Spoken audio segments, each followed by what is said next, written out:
Jason Rodacher, Dean for First Year Experience at Washington Lee University. We're here welcoming the class of 2023. We're glad you're here. Hi, I'm Madison Sumatra and I'm from Nashville, Tennessee. Addison Mulligan, Charlotte, North Carolina.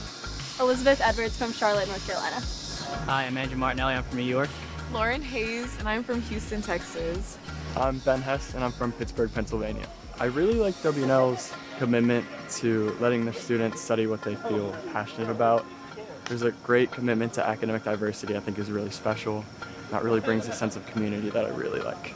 I'm Grace, I'm from Utah. And I'm Megan, I'm from Chapel Hill, North Carolina. My name's Carter Chandler, I'm from Montgomery, Alabama. Sunhee Kim, and I'm from Fort Myers, Florida. Harry Crutcher from Dallas, Texas. Avalon Purnell, and I'm from Tuscaloosa, Alabama. Well, it has like one of the only accredited journalism programs in like a liberal arts setting, so that was a big factor, and Johnson Scholarship. My name's Alexander Zeringer, and I'm from New York City, New York. Hi, I'm Beckett Waters. I'm from Raleigh, North Carolina. Sophia Hall. I'm from Houston, Texas. I'm Carolyn Todd from Cumberland, Maine. I'm Avi. I'm from Wisconsin. Yeah, I've heard so much about the alumni. Actually, on my first day here, I met a couple of alumni who were just walking down the hall, and they gave me their business cards, and we started talking about stuff, and it was super cool. Hi, I'm Eloisa Petter, and I'm from Colorado. I'm Vivek. I'm from India. Hi, I'm Marta Mikos, and I'm from Chicago, Illinois. I'm Dario from Italy. I'm Emily Brookfield, and I'm from Lexington, Kentucky. My name is Eric Gazen. I'm from Baltimore, Maryland. My name is Catherine Shaw, and I'm from Gilbert, Arizona. The smaller liberal arts college is something I was looking for, especially since I am hard of hearing. The smaller classroom sizes I think would help benefit me. I like having more of a personal connection with all of my teachers, and I just really like the small town vibe. Cecily Stern, I'm from Charlottesville, Virginia. My name's Harry Barringer, I'm from Greenwich, Connecticut. Taylor Tucker from Richmond, Virginia. Gabriel Perry, Indianapolis, Indiana. Claire Hotze from Houston, Texas. When I was on the tour and we were just walking around, I felt like a student. I felt like I was at home already. My name's Diana Sturdy, and I'm from Massachusetts. Shaq, I'm from Silver Spring, Maryland. My name's Amber Morrison, and I'm from Bethlehem, Pennsylvania. My name's Timmy Jones, and I'm from Charlotte, North Carolina. I'm Kara Flannery, and I'm from West Virginia. My name is Fatsa Lemon, and I'm from New York City. I am a Questbridge Scholar Match, so I rank Washington Lee as one of my schools because it wasn't so far away. So then when I did get matched to Washington Lee, I did do the research and I did fall in love with the school, especially when I came in for dive and I had a first-hand experience on the campus and the people. Jack Mitchell, Houston, Texas. Jacob McCabe, Houston, Texas. Hi, I'm Zhang. I'm from Vietnam. Hi, I'm Jaya from China. Hi, I'm Lauren from California. And I'm Alicia, also from Vietnam. Dylan Walmsley from Charlottesville, Virginia. Hi, I'm Finn Connor, and I'm from Philadelphia, Pennsylvania. I chose WNL because it was a really unique community, and the whole concept of the speaking tradition and the honor code, it just seemed like something really special that you couldn't find somewhere else. Naveed Javed, Reston, Virginia. Tyler Palisha, Hanover, Virginia. Oh, my name is Jamal, and I'm from Tanzania. Hi, I'm Emma Smith, and I'm from Salem, Virginia. I'm Laura, and I'm from Kansas. Yeah, I'm Jason Gu. I'm from New Jersey. It was actually during Johnson weekend when all the Johnson finalists walked in.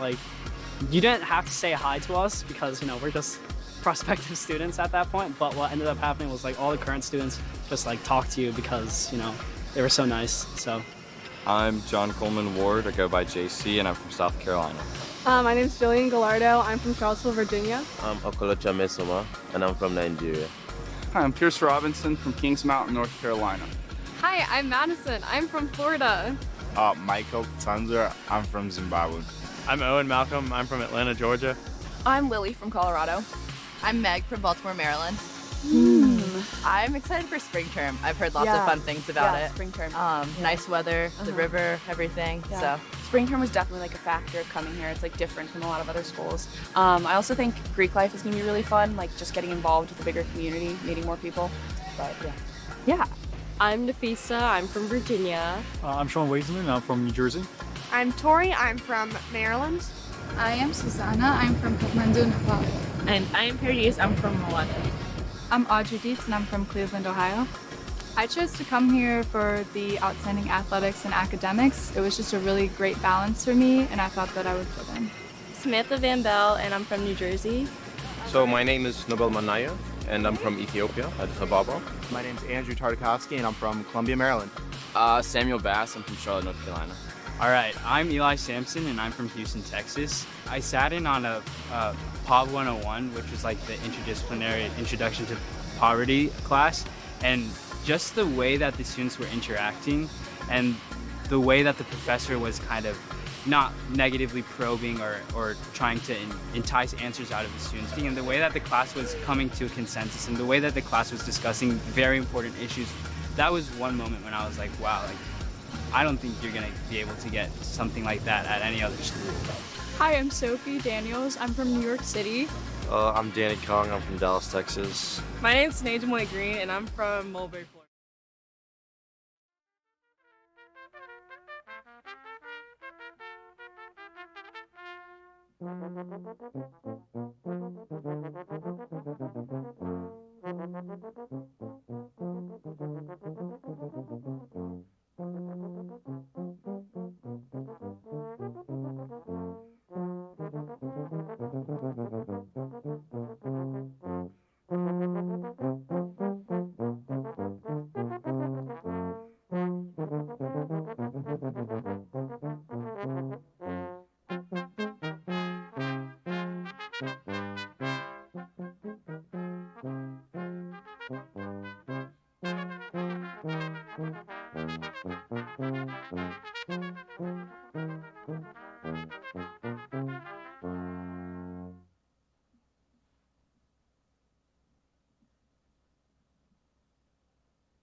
Welcome to the 2019 Fall Convocation. You may be seated.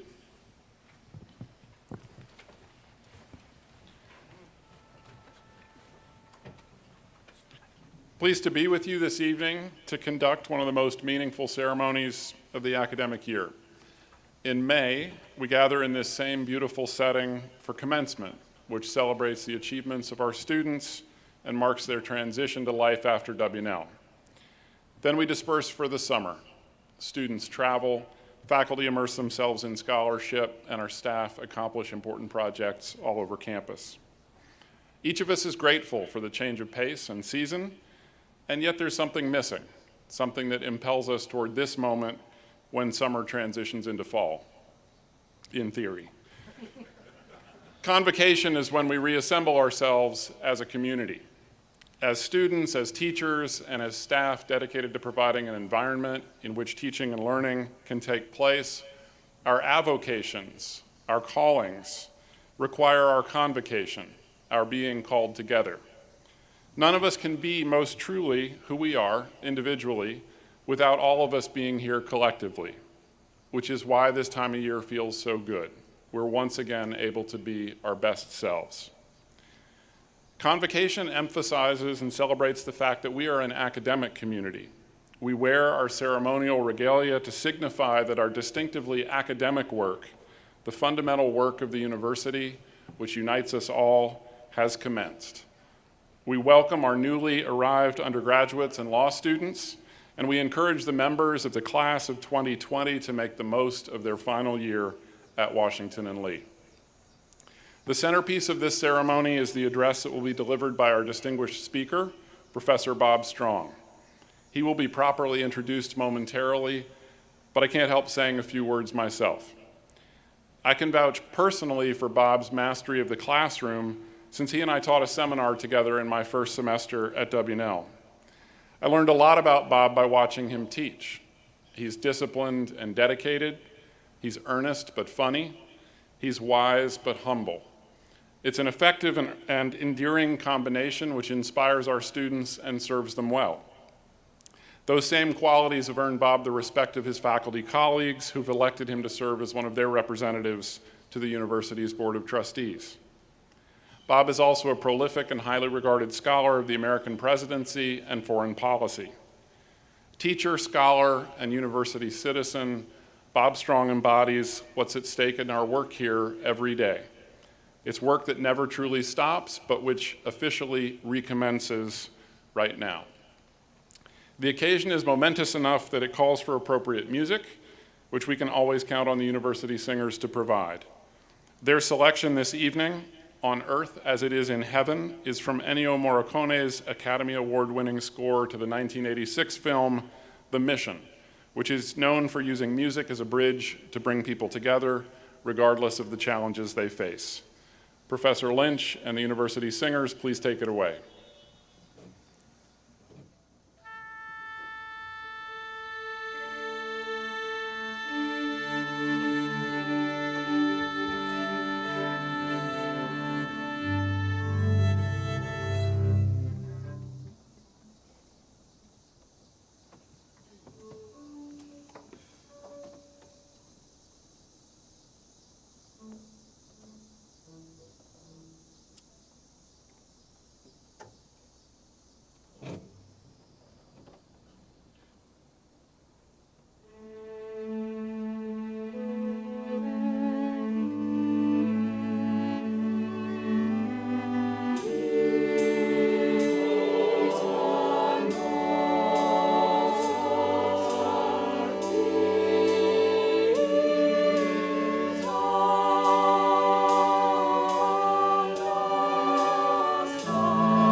Thank you, University Singers and Professor Lynch.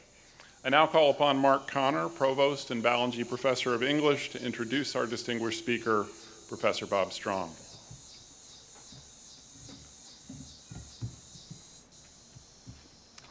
Robert A. Strong, the William Lyne Wilson Professor in Political Economy, has served Washington and Lee with distinction for 3 decades. Bob took his undergraduate degree from Kenyon College in 1970 and then served a 3-year tour of duty as an officer in the U.S. Navy. Having completed his PhD at the University of Virginia and after teaching at Tulane and the University College of Wales, he came to W&L in 1989 as a professor of politics. He chaired the politics department for many years, served on multiple elected committees, and has long been a voice of reason, humor, and perspective among the W&L faculty. Bob is a noted scholar of the American presidency and American politics and government. His research involves national security issues and presidential foreign policy decisions in the modern era.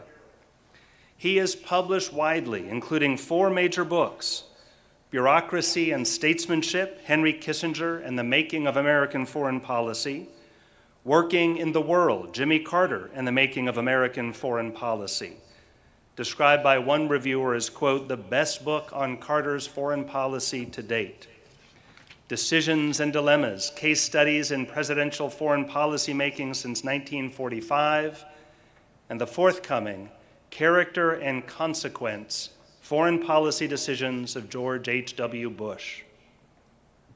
Bob has been a visiting scholar at the Rothermere American Institute at Oxford University, a Fulbright Scholar at University College Dublin, and an American Political Science Association Congressional Fellow. His teaching has ranged quite broadly, from standard American politics courses to nuclear proliferation issues to the philosophy of higher education, co-taught with President Will Dudley, to this very fall term, a seminar on impeachment and the American presidency. He constantly adapts his teaching to fit issues in areas of both national and student concern and interest. Bob has generously served the university in senior administration. He became our first associate provost in 2008 when June Aprilli asked him to work with her in the provost's office.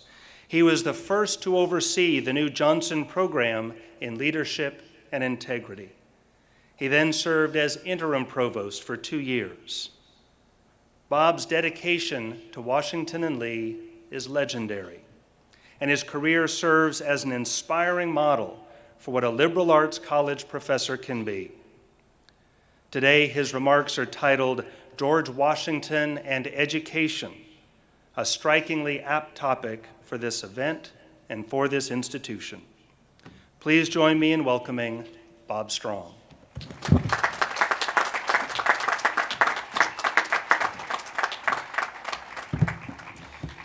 Thank you very much for that generous introduction, and I want to thank President Dudley for giving me the opportunity to speak at this occasion.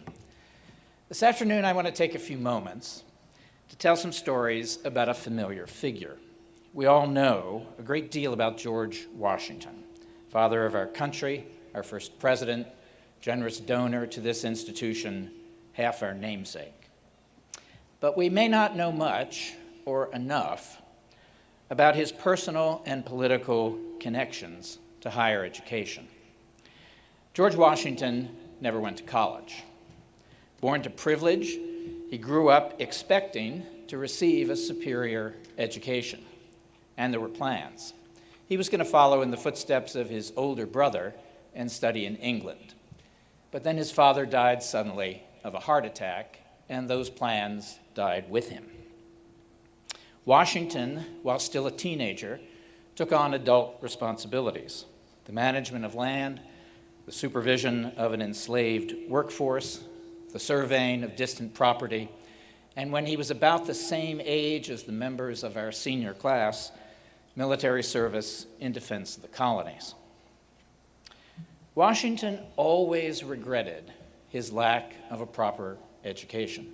John Adams, in an unkind moment, he had a number of those, said that Washington was too illiterate, unlearned, and unread for his station and reputation. Jefferson observed that he possessed neither copiousness of ideas nor fluency of words. Washington never learned a foreign language. After the Revolutionary War, he declined multiple invitations to visit France. He would have been welcomed in Paris as a hero, but he would also have required a translator, and he was embarrassed by that possibility. When Washington married the widow Martha Custis, he became the guardian of her son Jack and her daughter Patsy. He worked hard to give them the education he had not received. He hired expensive tutors when they were young. Later, he looked for someone who could supervise Jack's preparation for college, eventually sending him to study with the Reverend Jonathan Boucher. The Reverend was not impressed. He complained to Washington that while Jack was clearly a charming child, he appeared to have no academic ability of any kind.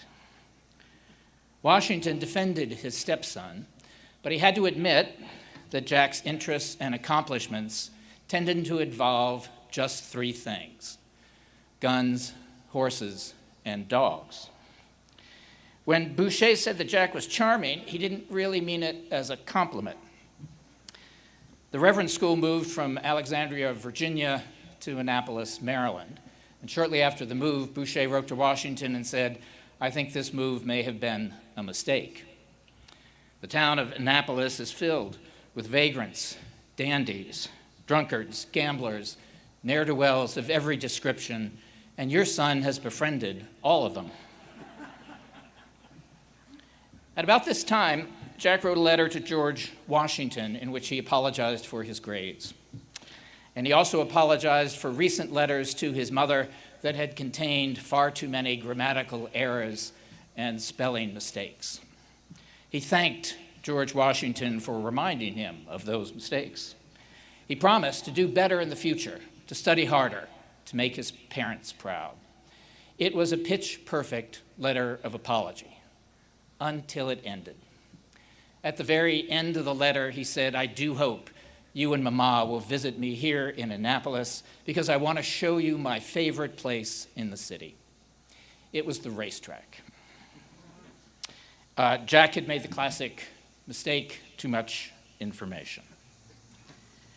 When it came time to choose a college for Jack to attend, Washington exchanged multiple letters with Boucher. He began by suggesting the College of New Jersey, a school we now know as Princeton. But Boucher said there was going to be a problem. Princeton had standards. The president of the College of New Jersey was actually familiar with Jack's case and pointed out to Boucher that the lad had learned no Greek. He was clearly not prepared for Princeton. Boucher then suggested William and Mary. Apparently, in the late 18th century, William and Mary was a safety school if you couldn't get into Princeton. As, of course, it still is. Things change slowly in higher education. Imagine how much slower they change in Virginia. This time it was Washington who said no. William and Mary would not do. Washington had been a member of the colonial legislature, a frequent visitor to the Capitol, and he said that the teachers at William and Mary gave insufficient attention to the moral development of their students. Besides, there were too many taverns in Williamsburg. What about the College of Philadelphia was the next suggestion, a school founded in part by Benjamin Franklin. Boucher said no, it would never do. They had a flexible curriculum, and a motivated student who took some initiative could easily earn an excellent education at such a place. But we're talking about Jack. Boucher proposed King's College. At King's, a school we now know as Columbia, they followed the Oxford method and gave each student individual attention. So King's College it was. George Washington, who was more than a little bit busy at this time in his life, those letters went back and forth, in the early 1770s, nevertheless decided to ride on horseback with Jack all the way from Mount Vernon to New York City. He didn't trust his stepson on his own, particularly in the colony of Maryland, where Jack had a girlfriend. Besides, Washington wanted to have some private conversations with the teachers at King's College. He hoped to explain the challenges they would face if their course of study had no connection to guns, horses, or dogs. It would be unfair to call George Washington a helicopter parent, the helicopter and the airport having not yet been invented. But he was a horseback parent, and he rode in circles around every aspect of Jack's education, to no avail. King's College did not work out. There was never a major academic crisis, but as Boucher had written to Washington, you do know that your son does not much care for books. Patsy, Martha's daughter, suffered from poor health throughout her life, died of a seizure when she was 17. That may have made Martha anxious to have her only remaining child closer to home. Jack left King's College before completing a single year. He married the girl in Maryland who was wealthier than he was, and together they began to live lavishly with the land and money they inherited. Washington was not happy about the end of his education or about the lavish living, but the two reconciled. Jack became an officer in the Revolutionary War and died at Yorktown. George Washington's greatest military victory occurred at the same time as his and Martha's grief. In order to help Jack's widow, George and Martha adopted her two youngest children and raised them. Washington was once again in charge of education. He was older now, wiser, and now the most famous person in America. But Washington basically repeated all the same mistakes he had made with Jack. There was some progress. Jack dropped out of one college, his son dropped out of two. A scholar who studied Washington's efforts to secure a good education for his children called it his longest losing battle. The battle was lost, but Washington never surrendered. He was always, throughout his life, optimistic and enthusiastic about education. He took an avid interest in family members, friends, and neighbors who were heading off to college. He sent them money. Sending money is always a good idea. And he wrote letters of encouragement. Washington gave the following advice to one college-bound relative. You are now extending into that stage of life when good or bad habits are formed, when the mind will be turned to things useful and praiseworthy, or to dissipation and vice. Needless to say, the father of our country was not in favor of dissipation and vice. That other phrase, things useful and praiseworthy, is one I've always liked and often used. It's an apt description of the curriculum that many of you will be introduced to for the first time tomorrow morning. Here at Washington and Lee, we offer instruction in both the useful and the praiseworthy. The useful courses include those that expose you to languages, literatures, cultures, and histories of different civilizations. Classes in mathematics and social science that hone skills in quantitative analysis. Laboratories that give firsthand experience in empirical observation. Studios where you create art. And seminars, lots of seminars, that involve intensive conversation, critical thinking, and careful writing. Everywhere you look in our catalog, there are useful courses. But you will also study, here at Washington and Lee, things praiseworthy. Things like truth, beauty, virtue, justice. Fundamental questions about the existence of God, the nature of the universe, the foundations of social cooperation, and the essence of the human condition. These are concepts and questions that have long been part of liberal education, and their utility is often challenged. Wrongly. In fact, the useful and the praiseworthy are deeply intertwined. You develop useful skills when you study praiseworthy topics, and the praiseworthy topics themselves are extremely useful. particularly when they help us live lives rich in meaning, ethical integrity, and intellectual freedom. George Washington actually knew that. The idea he had about higher education was not all that far removed from some of the basic things we do today here at Washington and Lee. And he was deadly serious when he told young people they should take advantage of their college years and turn their minds to the useful and praiseworthy. But Washington wanted young Americans to go to college for another reason. Education wasn't just about personal enrichment. For him, it was also part of a solution to a serious political problem.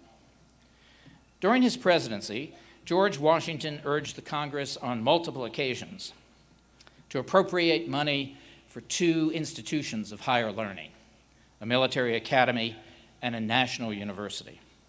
The academy, which became West Point, was eventually funded during Jefferson's administration.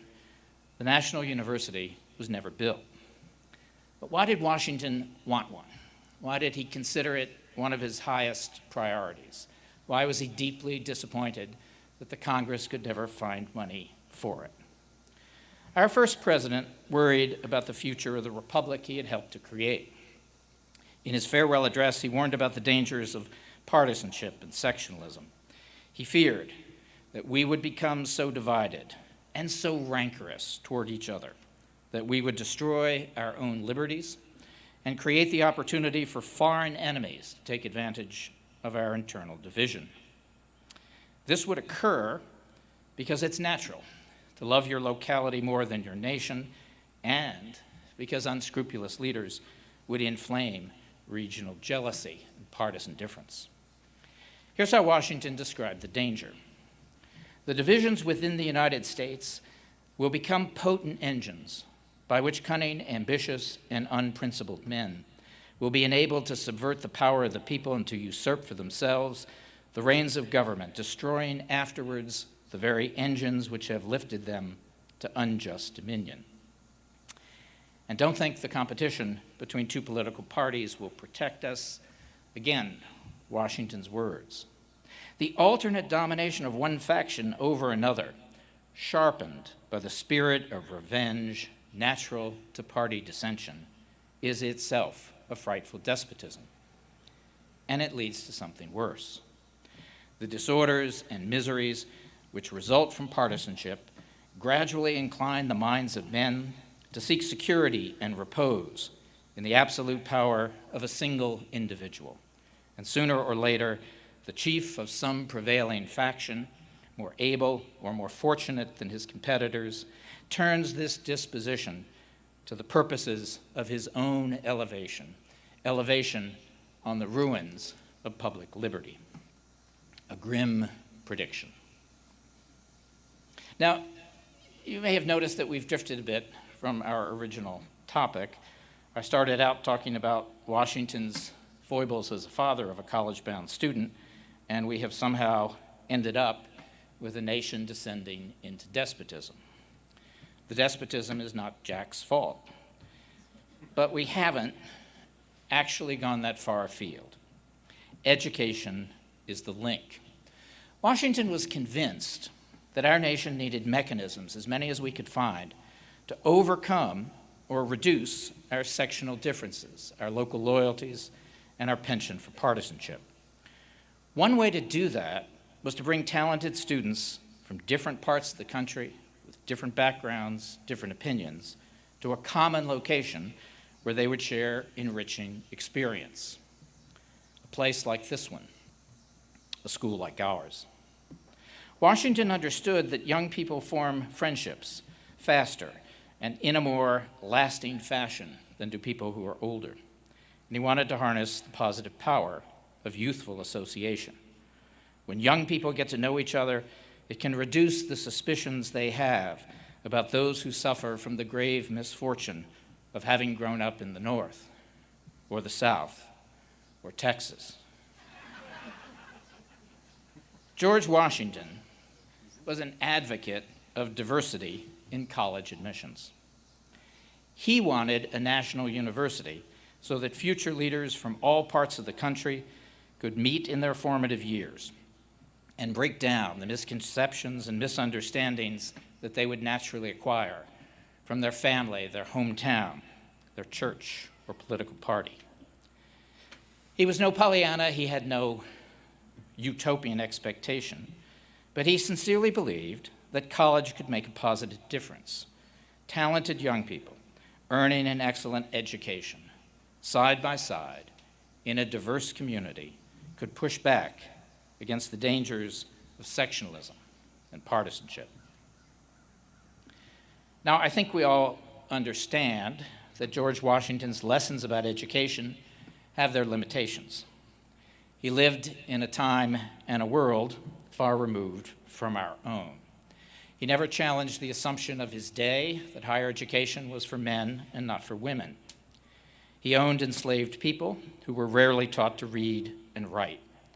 He fully participated in the horrors of slavery and was a leader of the generation that pronounced the principle of God-given equality before writing a constitution with more than a few concessions to slaveholding states. Washington never publicly condemned the institution of slavery, but in his last will and testament, he freed the slaves that he owned. He was the only slave-owning signer of the Constitution to take that step. For the newly emancipated who were older, he made provision for their care late in life. For the young, he set aside funds to pay for basic education and apprenticeship in a trade. Elsewhere in his will, Washington repeated the details of the generous gift he made to Liberty Hall Academy, the name this institution had before it became Washington College and then Washington and Lee University. He gave money to an orphanage in Alexandria so that they could build a school. And he created an endowment to be used at a later date to support the national university he championed throughout his presidency. As we begin this academic year, revisiting George Washington's thoughts about education is, I hope, worthwhile. It's certainly humbling to a politics professor to note that the most important person in the creation of this nation was self-taught and never needed to learn anything from people like me. In many ways, Washington's university was the French and Indian War. The war challenged him. In it, he made serious mistakes, mistakes from which he learned lessons that helped him later in life accomplish remarkable things. But that was a practical education, and not the one he wanted for himself or for the children in his care. When you earn the kind of education that George Washington and Jack missed out on, you will encounter things useful and praiseworthy, and you will, I am sure, follow Washington's sound advice and resist the temptations of dissipation and vice, temptations that could arise at any time, perhaps later this evening. I trust this year at Washington and Lee will be successful for you, but I hope it will also be helpful to our nation. Among you are some of the future leaders George Washington wanted to bring to a national university. You'll become a better leader and a better person if we all embrace diversity and create an educational community where study and friendship push back against the powerful things that divide us, against provincialism, against prejudice, against partisanship. In Washington's honor, in his name, let's make that our common task in the coming year.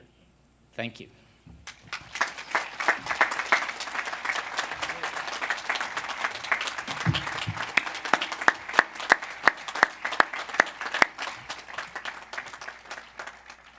Thank you, Professor Strong, for that fine and especially appropriate address. I think you can all agree with me that we were very lucky to have Bob Strong at Washington and Lee, and I was very lucky to get to teach with him a couple of years ago. May I ask everyone to stand for the Washington and Lee hymn, please?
Thank you again, University Singers. Please remain standing. I want to close by reiterating what I said at the outset. We're here to do important work, which we can only do together. We're privileged to serve a noble mission to which each of us makes distinctive contributions. This can sometimes get forgotten in the bustle of our daily routines, but I want to join Professor Strong in urging you to remember that what we do here matters, and doing it well should bring you a deep and deserved sense of satisfaction. I'd like to thank the class of 1942, whose generous gift supports this convocation each year. I'd like to thank facilities and public safety for their extra efforts on this occasion, and I would like to thank dining services for the meal that awaits us on Cannon Green. With that, and in my formal capacity as the president of Washington and Lee, I officially open the 2019-2020 academic year. May it be a good one for all of you. We are adjourned. Thank you.